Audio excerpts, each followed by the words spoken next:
In the year 9 AD, a scholar and court official named Wang Mang seized the throne of China.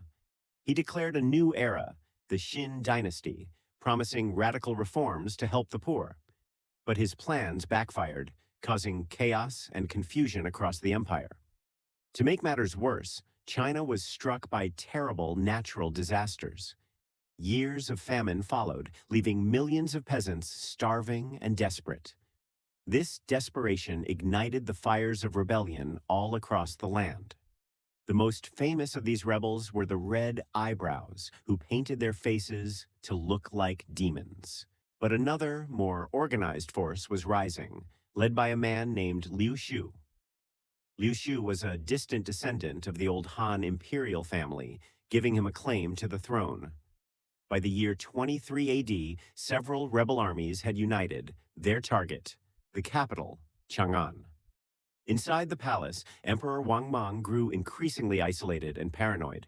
He turned to magic and ancient rituals, hoping for a miracle to save his dynasty. But no miracle came. The rebel armies arrived and surrounded the capital city.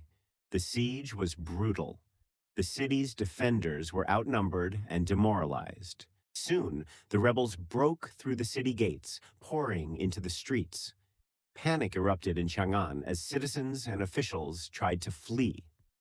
The final target was the Weiyang Palace, the emperor's immense royal compound. Wang Mang, refusing to flee, made his last stand with 1,000 loyal followers. He retreated to a high platform, clutching the imperial daggers and seals.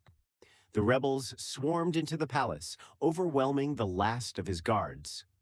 On October 6th, 23 AD, the rebels reached the platform where Wang Mang stood.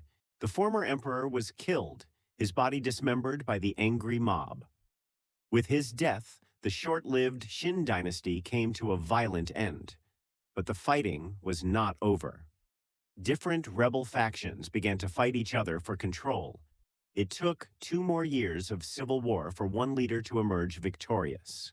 That leader was Liu Shu, the man who had the blood of the old emperors. In the year 25 AD, he ascended the throne as the new emperor. He restored the Han dynasty, which would rule China for another 200 years. Wang Mang is remembered as a usurper, a tragic figure whose grand ambitions ended in disaster. His story is a powerful lesson about the dangers of trying to change a society too quickly. If you enjoyed that story, please subscribe.